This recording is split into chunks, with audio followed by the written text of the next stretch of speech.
Ivavaka isika tompoko. Faly ny fon'Andriamanitra misaotra anao. Lehibe ny fitiavanao. Fa mijery anay mandrakariva araka ny lehibe ny indrafonao sy ny fahasoavanao ianao. Fa tsy mijery anay araka ny tsy fahamendrenay, araka ny fahotanay, araka ny tsy fahombiazanay. Ny fahasoavanao tokoa no mahatonga izao anay. Tario izay Tompo, hatoko izany fahasoavanao izany. Kanefa hanolo tena ho anao ihany koa araka ny tenina hoe noho ny famindrapon'Andriamanitra rahalahy dia atoloro ny teninareo fanatitra velona, masina, sitrak'Andriamanitra dia ny fanompoam-panahy mety ataonareo izany. Sotronao izay no mitombonandro remenao anay izay ahafahanay mibebaka mandrakariva aminao, ahafahanay ihany koa manompo anao. Dia anao Jesosy no angatanay amin'ny tombony finoanay ianao, amin'ny tombony fitiavanay ianao, ka ahafahanay manao ny asanao araka ny sitraponao tokoa. Ankehitriny dia mangataka aminao izay mba hanazavanao ny fososainay ka ahafahanay mandray ny teninao, fa tsy handalo foana aminay izany. Amin'ny anarana masina sy mahavonjy no angatana izany Jesosy. Amen. Ampifaliana ry havana ny ara-banantsika rehetra tratr'izao alahady fahasivy alohan'ny Paska izao. Vanim-potoana izay atao hoe teteza mita ihany ampitana makany amin'ny fibanjinantsika ny fijalian'i Jesosy, satria ny alahady telo mifanarakaraka dia mitaonantsika hanaraka an'i Jesosy tokoa eo amin'ny fiainantsika andavanandro, fa rehefa aorian'izay kosa dia mitaonantsika ny tenin'Andriamanitra izay anjarantsika, hibanjina an'i Jesosy izay nijalo antsika ary hanaraka azy amin'izany lalam-pijaliana izany. Ny tenin'Andriamanitra izay anjarantsika ny alahady fahasivy mialohan'ny Paska ity dia hitantsika ao amin'ny Matio 7:20. Matio 7:20 manomboka amin'ny andininy 7:20 ary mitsahatra eo amin'ny andininy 7:30.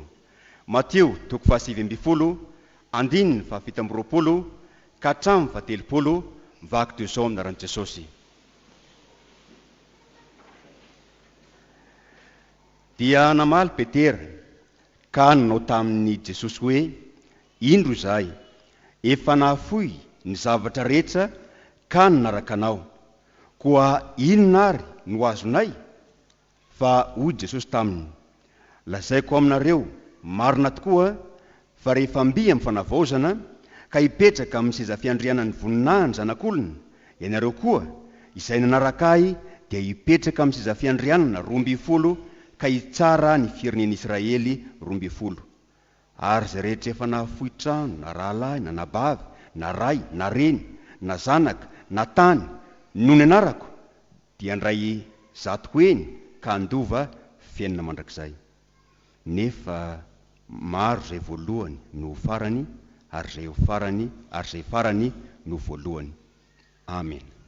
Ray masinao manamasinanay amin'ny fahamarinana, ny teninao ny fahamarinana. Amen. Ry fiangonana malala ho aminareo mandrakariva ny fiadanana sy ny fahasoavana avy amin'Andriamanitra raitsika sy Jesosy Kristy Tompo. Amen. Mangataka ny ankizy rehetra ao mba hitsangana. Hono rakizy, raha misy olona me zavatra ao anareo, ao atao hoe boky, iza ny tianareo? Boky efa totatota, efa niasa ela be sa boky vaovao? Mafimafy? Boky vaovao. Raha misy olona manome vola anareo, iza ny tianareo atolotra anareo? Le vola kelikely 200 ohatra ity sa le 2,000? Le betsabetsaka zany tianareo? Fantanina farany. Raha toka manana orinasa nareo rehefa lehibe, rehefa mianatra tsara zany, dia mila piasa nareo. Piasa tahaka ny ahoana ny tianareo? Piasa mahay tsara ny asany ary manao tsara ny asany, sa piasa taralava, piasa mamolava? Le piasa manao tsara ny asany. Fa ny tenin'Andriamanitra anjarantsika ny teny tiraka izy dia maneho fa tsy mijery atsika araka ny fahotantsika Andriamanitra, tsy mijery atsika araka ny fahakelezantsika ihany koa izy, fa mijery atsika araka ny fahasoavany ka dia mifidy atsika, na dia tsy mendrika ary sika ho isan'ny mpiara-miasa aminy. Nareo zao na kely ary nareo dia fidian'Andriamanitra ho isan'ny mpiara-miasa aminy, sady zanak'Andriamanitra nareo no mpiara-miasa aminy ihany koa. Noho izany dia aoka ianareo hisaotran'Andriamanitra ka ny fisaorinareo dia ny fanoloranareo tanteraka ny teninareo ho an'Andriamanitra. Zay. Ka na aiza ny tiany rananareo dia mandeha. Na inona mpanaovina anareo dia ekena ihany koa.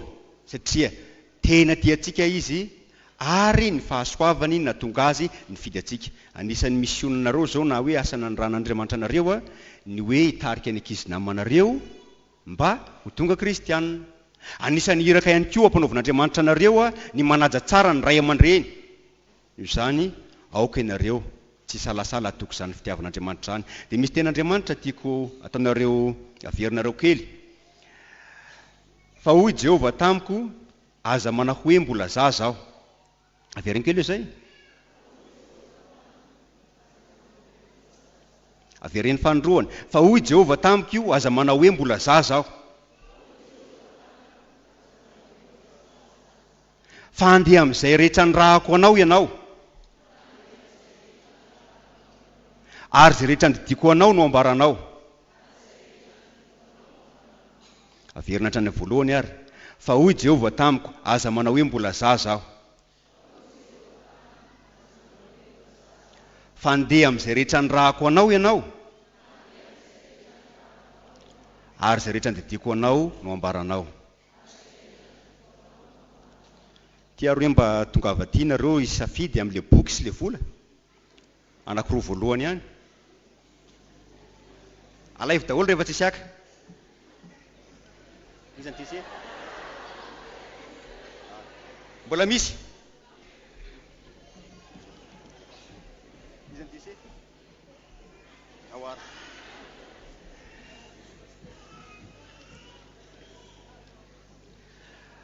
Afaka mipetraka nareo. Amin'ny ankapobeny ry havana dia tsy maintsy misafidy isika isan'andro. Misy ny safidy izay ifalitsika. Misy ny safidy raisitsika izay mampanenina atsika avy eo ny fandraisantsika izany safidy izany. Misy amin'ny fiainantsika isan'andro sy n'andro amin'ny ankapobeny izany safidy izany. Tahaka ny fividianantsika zavatra ohatra, rehefa tsara ny safiditsika dia faly isika vokatr'izay. Fa raha ratsy ny safiditsika dia hoy isika hoe tahak'izay aho tsy nividy ty zavatra ty. Hitantsika ihany koa zany ny fividianana asa. Tahak'izay aho tsy nividy an'ity asa ty. Toraka izany koa amin'ny fividianana ny olona izay na ny mpitsabo, ny dokotera zany hitsabo atsika. Tahak'izay aho tsy nividy an'ny dokotera ranona hitsabo ahy. Eny na dia amin'ny fividianana vady aza, misy ny faly satria tsara safidy izy, misy ny manenina. Indrindra moa fa rehefa mitombo ny elanelana ary rehefa tena mafana ny fifamaliana eo am-pivady, ny teniny anankiray, tahak'izay tsy nanambady anao, tahak'izay Jean-Paul ihany ny akaiko mivady. Faly Jean-Paul eto amin'izany. Ten'Andriamanitra anjarantsika androany dia maneo fa tsy mampanenina ary tsy mahafaty antoka ny fifidianana hanaraka an' Jesosy. Maneo ny tenin'Andriamanitra anjarantsika androany fa tsy mampanenina ary tsy mahafaty antoka ny fifidianana hanaraka an' Jesosy. Eto Petera izay misolo tena mpianatra rehetra dia nanontany an' Jesosy hoe indro izahay efa nahafoy ny zavatra rehetra ka nanaraka anao, koa inona ihany no azonay? Inona ary no azonay ho Petera? Izahay efa nahafoy ny zavatra rehetra noho ny aminao. Eto dia aseho fa hay mila fahafoizana ny fanarahana an' Jesosy. Fahafoizana zay rehetra tsy ahafatsika manaraka azy. Fahafoizana zavatra zay tsy araka ny sitrapon'Andriamanitra nataontsika taloha nandraisantsika an' Jesosy. Matio ohatra, namoretra izy, nanambaka ny olona izy. Fa rehefa natsoiny Jesosy izy dia nafoiny zany fanambakana ny namana zany fa nanaraka an' Jesosy izy. Toraka izany koa Petera sy ny namany. Nisy asa izay tena nataony tokoa. Kanefa Jesosy rehefa niteny taminy hoe avia anaraka ahy, nafoiny zany. Mila fahafoizana ny fanarahana an' Jesosy mba ahafahantsika ihany koa mahatateraka ny asa izay nanirahany atsika. Zany hoe mba ahafahantsika mitoetra eo aminy, mba ahafahantsika mahatateraka ny asa izay nanirahany atsika, dia ilaina ny fahafoizana zavatra hafa izay mahatonga atsika tsy hitoetra eo aminy. zay tsy hahafahantsika manao ihany koa ny asa zay nandrany atsika. Alohan'izao dinidinika izay fanaovan'i Jesosy sy ny mpianatra zao, dia nisy lehilahy-mpanan-karena anankiray naniry ny ahazo ny fiainana mandrakizay izy. Saingy rehefa nitenen'i Jesosy izy hoe amdio avokoa ary ny fanananao rehetra ary andao ianao anaraka ahy, tsy nahafoy izy. Tsy tao ny fahatokinan'i Jesosy, tsy tao ihany koa ny fitiavany an'i Jesosy. Na ny zavatra na ny olona zay ifikirantsika nefa dia tsy maintsy afoy zany, ary mety afoy atsika ihany koa. Fa misy zavatra iray, misy olona iray marimarina kokoa izay tsy mahafoy atsika, fa miaraka amintsika mandrakariva amin'ny fotoana rehetra, dia tsy iza fa Jesosy zany. Ny olona mety afoy anao amin'ny andro mahory anao, ny olona mety afoy anao ihany koa amin'ny fotoana zay atsapaniny tsy fahamendrehanao, fa Jesosy na inona mitranga aminao, miaraka aminao izy. Ary efa nasehony zany tamin'ny fanekeny ho faty isoleliko anao teo amin'ny hazo fijaliana, faniditra tamin'ny fahafatesana mihitsiny izy mba hahafahany mamonjy atsika. Jesosy ihany koa tsy misaraka aminao ary tsy mahafoy anao na dia fantany aza ny tsy fahamendrehanao. Raha borantsika amin'ny hafa, eny na dia amin'ny olona akaiky atsika aza hoe zao daholo ny ao anatin'ny eritreritra sy ny tsy fahamendre atsika, miatakataka aminao amin'ny hafa. Fa Jesosy lay mahalala hatramin'ny eritreritra ao aza tsy mahafoy anao satria fitiavana izy. Na mpianatra ary dia tsy nahafantatra an' Jesosy ho tena harena, ka rehefa avy nandeha le lehilahy zay nanontany an' Jesosy, dia nanontany izy hoe izahay efa nahafoy ny zavatra rehetra ka nanaraka anao, ka inona ary no azonay? Zany hoe tsy fantany fa lay harena lehibe ny eo akaikiny dia tsy iza fa Jesosy. Fa zay manana an' Jesosy manan-karena, manan-karem-pitiavana, manan-karem-pahasoavana, manan-karena fiadanana, manan-karena fiainana, satria izany Jesosy. Jesosy mitaona atsika hiankina aminy. Jesosy mitaona atsika hanaraka azy.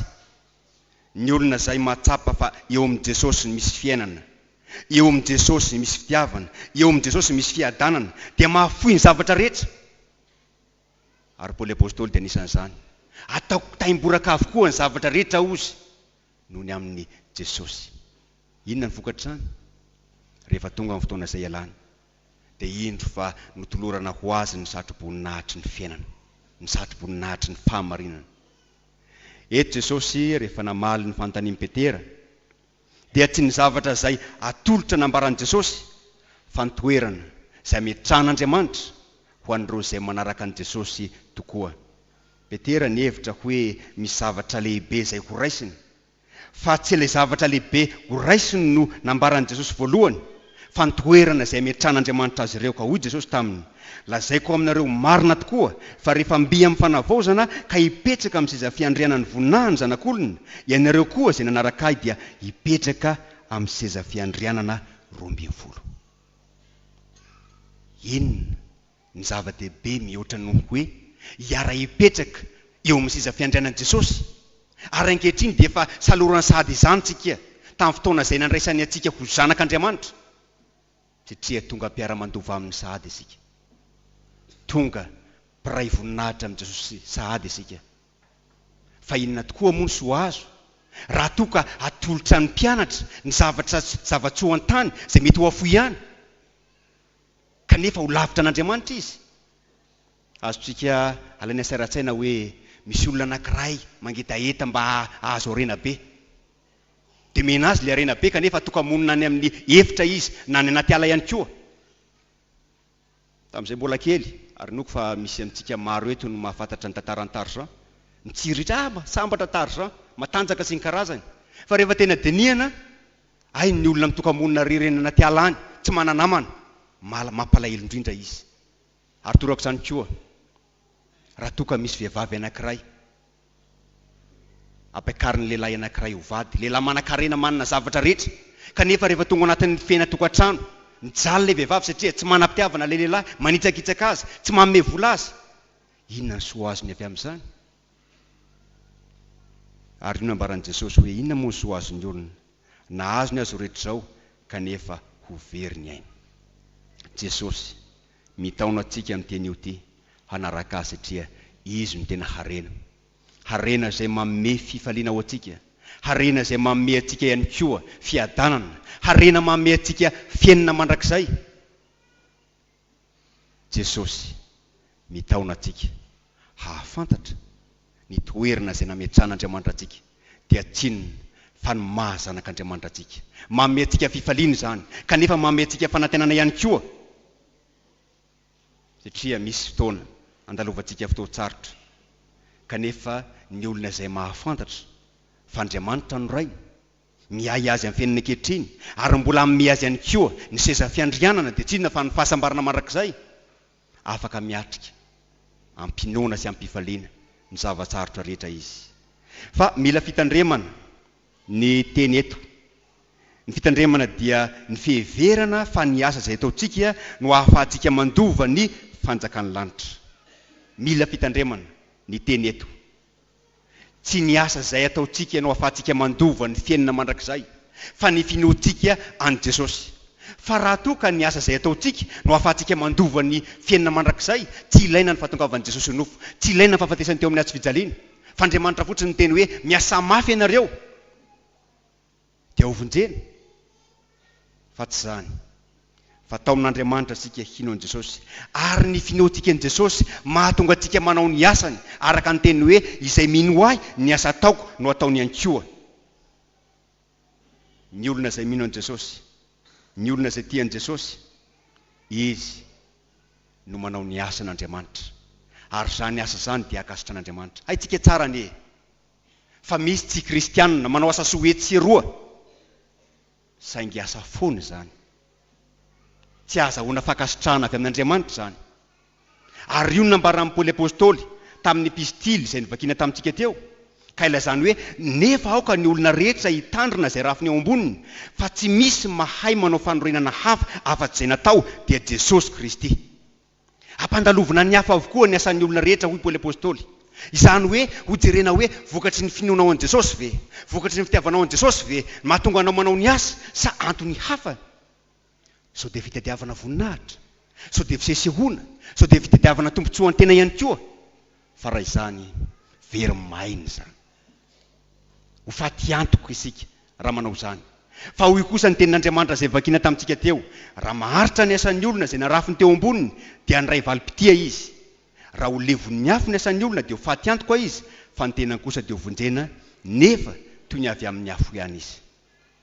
Tsy foana jekory ny fikelesanaina eo amin'i Jesosy. Fa Andriamanitra mamaly fity tokoa dia tsinona fa ny fametrahany atsika ho isan'ny zanany tokoa. Ary zany mahazanak'Andriamanitra atsika izany, tsy rahatrizay zany no asehony, fa ankehitriny dia efa mandray valim-pitia satsika. Ary io nambaran'i Jesosy eto hoe izay rehetra mahafohy trano, na rahalahy na nabavy, na ray na reny na zanaka na tany noho ny anarako, dia ny ray zatoko eny ka andova fiainana mandrakizay. Tsy mbola nisy maty antoka tompoko ny nanaraka an'i Jesosy. Tsy mbola nisy nanao hoe tahak'izay manara-dia an'i Jesosy. Raha toka tena nino tokoa an'i Jesosy izy, raha toka tena nanaraka an'i Jesosy tamin'ny finoana sy tamin'ny fitiavana tokoa izy. Fa matoa nisy nanenina dia tombotsoa an-tenany izany no tadiaviny. Jesosy mitaona antsika araka ny ten'Andriamanitra eto, hatoky fa tsy foana tsy akory ny fikelezanaina, kanefa tsy hanao izany ho zava-dehibe tsika, tsy hanao izany ho karama isika, fa asehony ten'Andriamanitra izay anjarantsika androany, fa valim-pitia no atolotr'Andriamanitra.